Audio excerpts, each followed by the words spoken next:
This is the deadliest shark hotspot in America. Just 30 miles off the coast of San Francisco, the Farallon Islands look calm from above. But the water surrounding them is one of the most dangerous marine zones on Earth. These rocky islands sit in the middle of a massive feeding ground where great white sharks gather every year, especially from September to December, a period scientists call shark season. The reason? Elephant seals. Thousands of them migrate here, and great whites follow. This creates a brutal hunting zone where sharks launch from below at over 25 miles per hour, hitting with the force of a car crash. Researchers say the water is so active that boats avoid getting too close.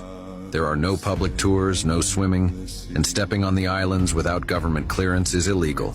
Even trained divers won't enter this water. From Google Earth, the islands look peaceful. But beneath the surface, this place belongs to sharks.